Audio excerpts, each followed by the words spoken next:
Okay, this video is properly entitled The Lure of Spready Old European Cuts.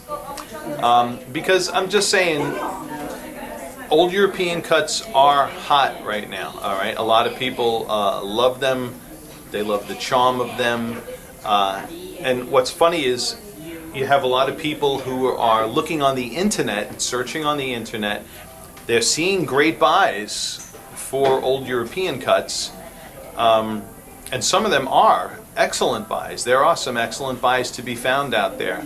But this is kind of a little bit of like a buyer beware type video, because people people want ideal optics. You're either buying an old European cut for one of two reasons, okay?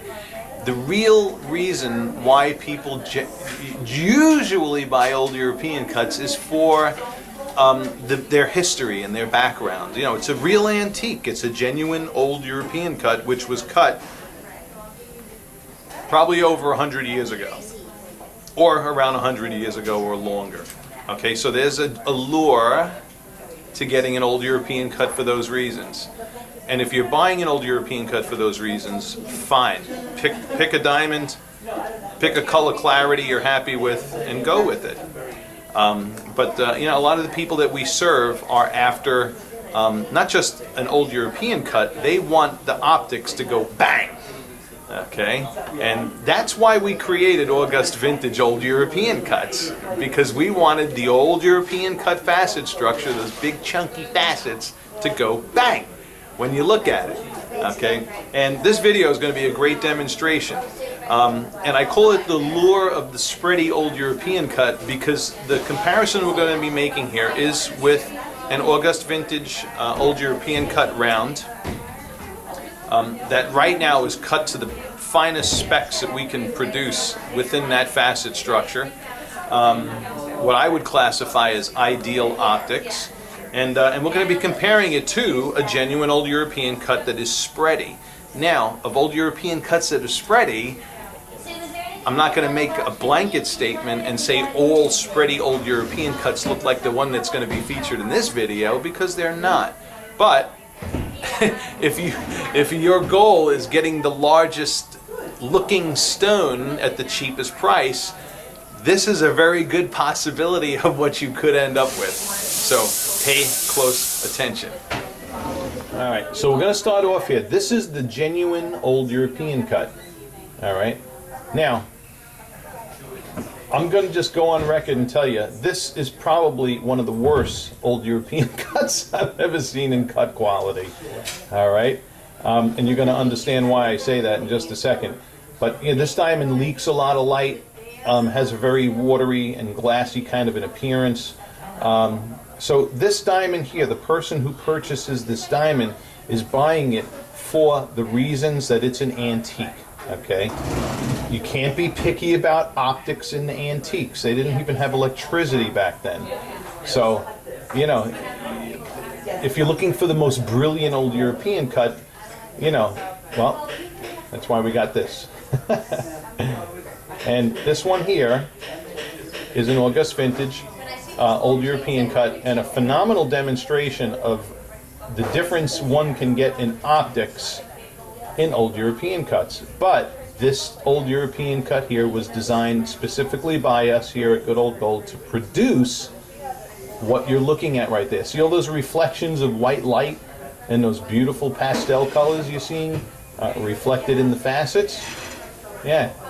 All right. This is my vision of what an old European cut should look like.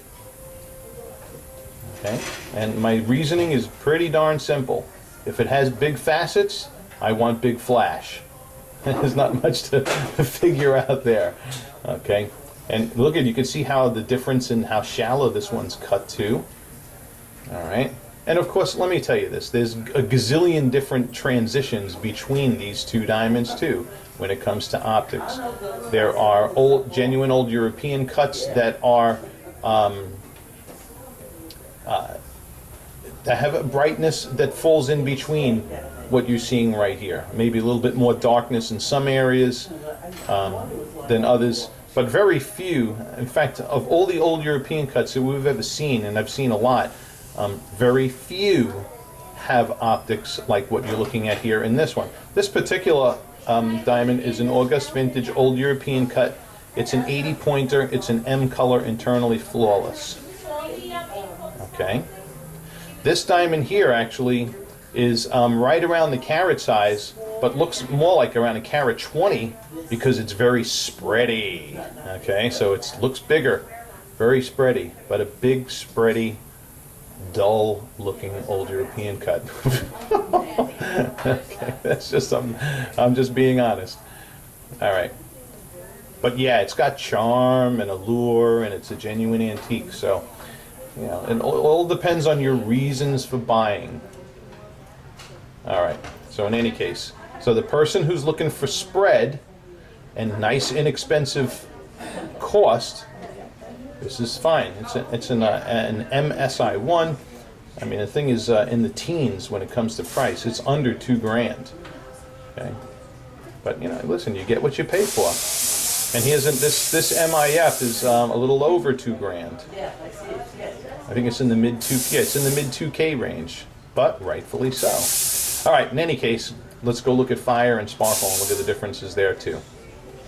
Okay. Now this is the strong spotlighting environment now, and as you can see, this one is the pooper. All right, we're getting some sparkles out of it and everything, but. Hold the horses there. Look at that difference. Okay. See all those strong reflections of light and color and rainbows and everything else? That's what we want to see right there. So, night and day difference between these two diamonds. In New York, we just say forget about it. Okay, and hopefully that showed you what you wanted to see there, because this video is actually being shot for somebody specific, and to that person we will pick up the conversation in email. Thanks for watching. I hope this has helped.